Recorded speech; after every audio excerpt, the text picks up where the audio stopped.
What's going on, everybody?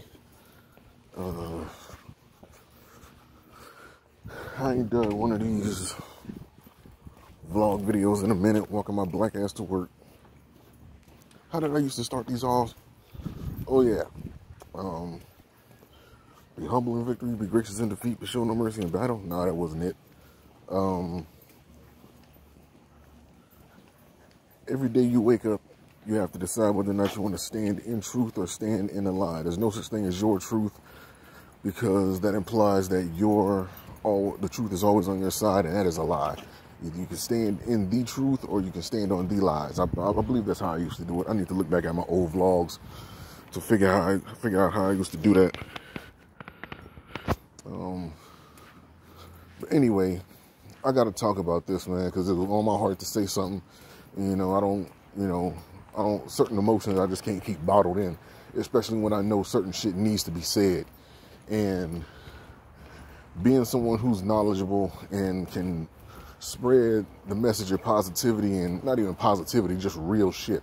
Like, we just got to call it just real shit at this point, because even in negativity, there's still real shit. You know what I mean? And this goes back to when I say, either you're going to keep it 100 or you're going to keep it 0%. Either you're going to keep it real or you're going to base everything on what you feel. You know, it's a big difference between what's real and what you feel. You know what I mean? So with that being said, let me say this, man. Rest in peace, FBG Duck. You know, I was a fan, not of your music, but your personality. You know what I'm saying? So I got to put that out there. I know 63rd and St. Lawrence and a lot of Chicago is mourning over that, you know, even though, you know, FBG Duck, you know, he was a gangster disciple.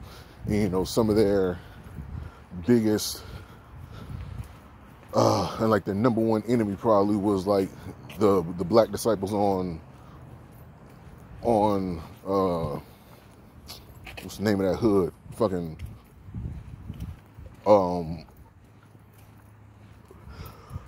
what's the name of that block? I believe it's called O Block. O Block. The black disciples on O Block.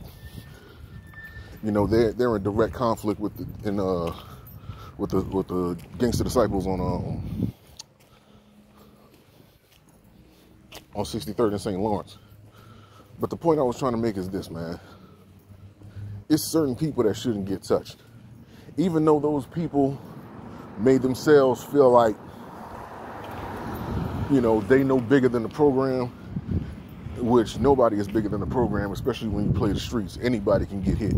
It's just certain people that, if we're using a conscious mind, you know, certain things shouldn't happen, you know. Like me, I'm old school. Like, I'm 30, bro. I'm 30 years old. I'm finna be 31 August 10th, right? I grew up during the time where gangsters had rules. And because a lot of those gangsters and a lot of those OGs got locked up or got killed, a lot of that knowledge couldn't get passed on to the younger generation. So there's like a generation gap. I don't know if there's like if that's a real thing or not, but I'm gonna just call it the generation gap, because I feel like there was a gap. And when information could have got passed on, it wasn't able to, due to the fact of the aforementioned reasons of people getting arrested and getting assassinated by the United States government, mind you, not just by the streets, you know, because it happened to the Black Panther Party, etc., COINTELPRO, all that, but, you know, infiltrators, all that shit. But what I want to say is this, man. If you see somebody that's doing positive in the community, you know, because a lot of people had FBG Duck confused. Because like I said, I wasn't a fan of his music so much, but I was a fan of his personality. And I noticed a lot of people making comments on his name as if he wasn't doing anything positive in the communities that he was with. If you watched all his interviews from, I think he was on Say Cheese, I'm not 100% sure. But he did interviews with like a lot of people, like with Vlad TV, with, I know with Zach TV. Zach TV, rest in peace, that's another one.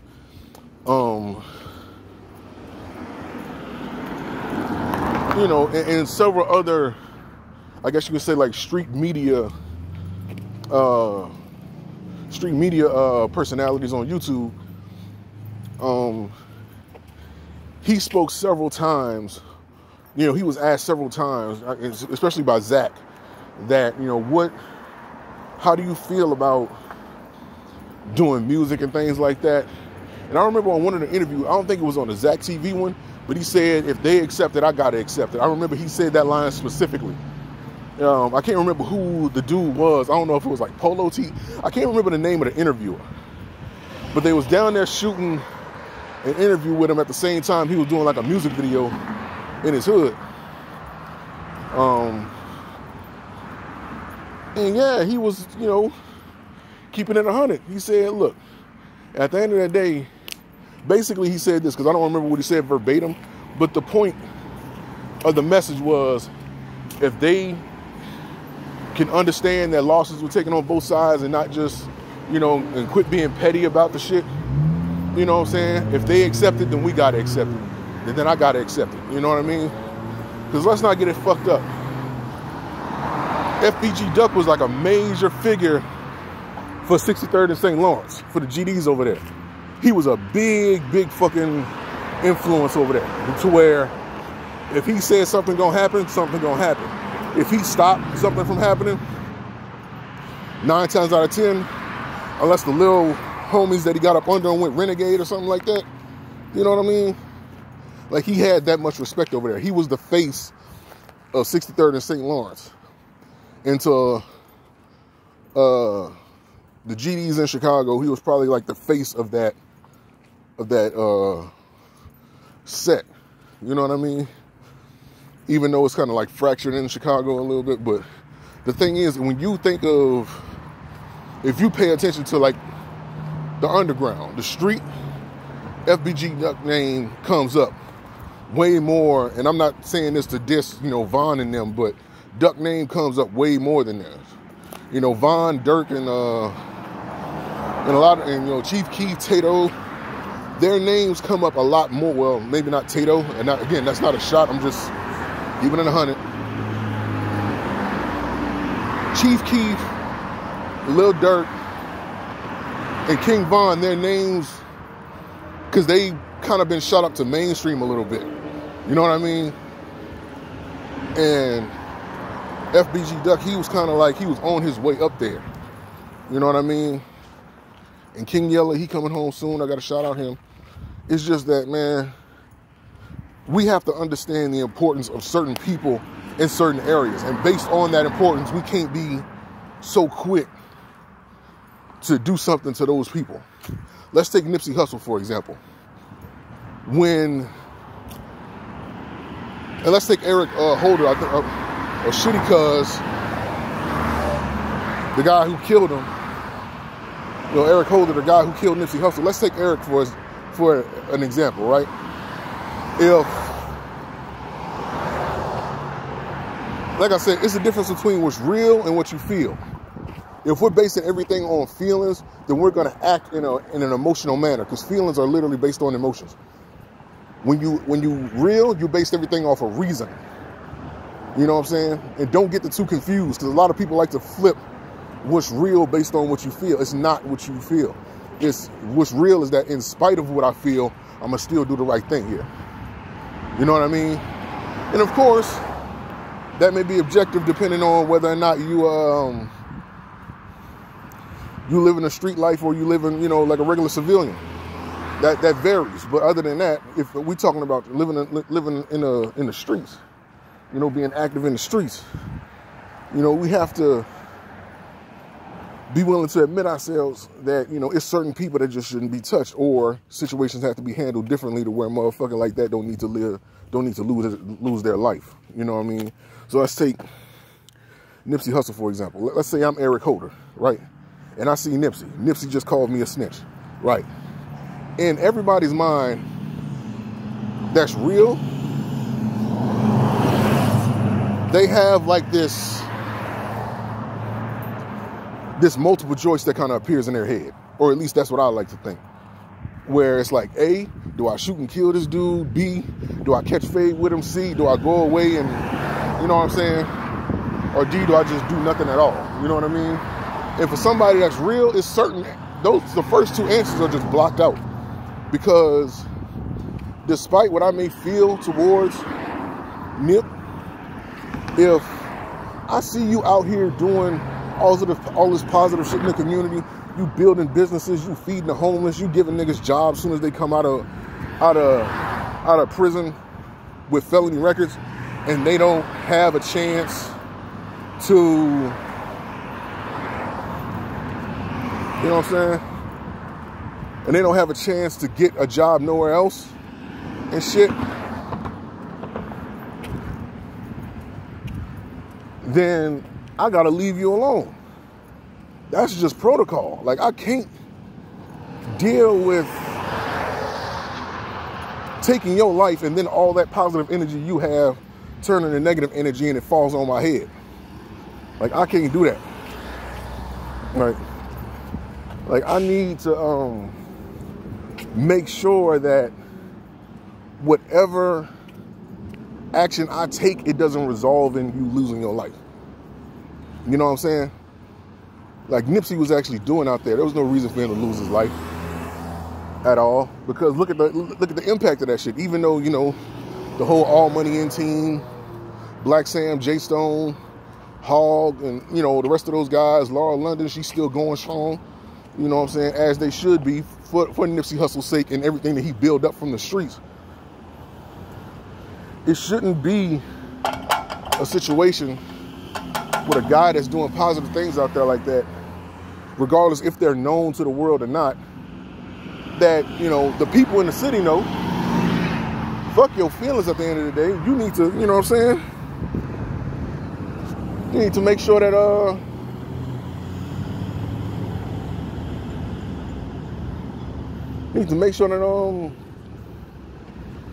you know, this man ain't losing his life because he needs to stay here. He actually has a purpose. He's not just out here just doing stupid shit. Now let's take FBG Duck, take that same example and put it towards FBG Duck. Now, of course, you know, in Chicago, they diss a lot of people, dead homies, off and on. Like, they do that shit on a regular. But as I mentioned before, it's been times where FBG Duck has tried to, give me a second, let me cross the street. It's been times when FBG Duck, he's extended olive branches. When you listen to songs like Chicago Legends, if he was really on that type of time, he wouldn't even bother to make that song, regardless if he said it was about business or whatever. You know what I mean? For those of y'all who don't understand what he mean by business, he wasn't just trying to be on some positive shit just for the sake of being on some positive shit. He was actually trying to do something that could have possibly saved some fucking lives. Because a song like Chicago Legends and being in the beef that he was in, the STL, which is, you know, St. Lawrence again, not St. Louis, but St. Lawrence. That STL and O Block was in, with him being, you know, one of the faces of the two sets. You know, King Von, he's kind of like the face of O Block, and FBG Duck, he was the face of STL. You know what I mean? Like, and really, he felt like he had to, you know, keep it 100. And when your enemies, the so-called enemies, quote unquote, is keeping it 100 with you and giving your enemies props, when at times y'all known for dissing each other nonstop, you know what I'm saying? It puts shit in a damper.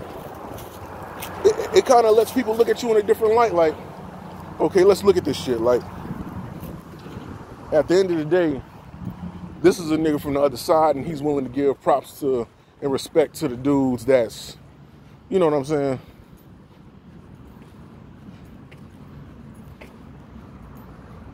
That's considered his enemies.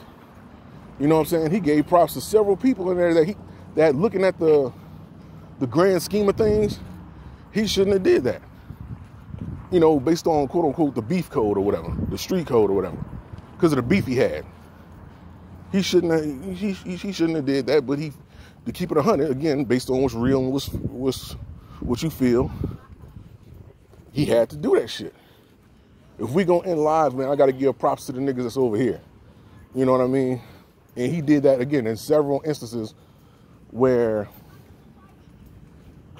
it didn't make any sense as to where that was gonna go, or how his homies was gonna feel. You know what I'm saying? I'm pretty sure he talked to him about it beforehand or whatever. But, you know, certain things just need to be done in order for certain things to get accomplished. And he was doing that. Now, if I'm extending olive branch after olive branch after olive branch, right? And I'm trying to make peace with niggas who pretty much I shouldn't be trying to make peace with at the end of the day.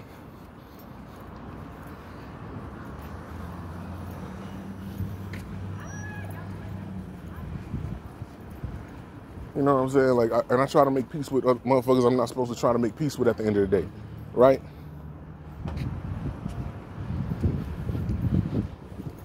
Then that pretty much means I'm man enough to admit that, one, there's been losses on both sides that we probably never gonna be able to get over.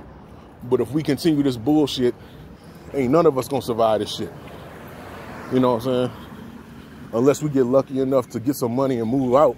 But you gotta admit, some people need to stay there because they have that type of control over certain areas that if it needs to, you know, not go there, they have the authority and respect. It's like, look, we ain't doing this.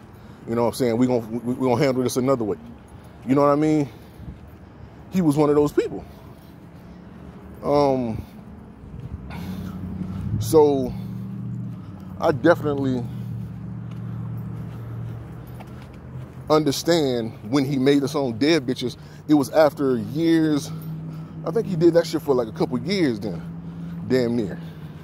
After a couple years, if you keep extending olive branches and people keep and the people that you extending the olive branch to keeps grabbing them and breaking them in your face just to make fun of you, you know what I mean? Eventually, you're gonna say, fuck it. Y'all keep sending shots this way, I'm gonna send one more right back at y'all.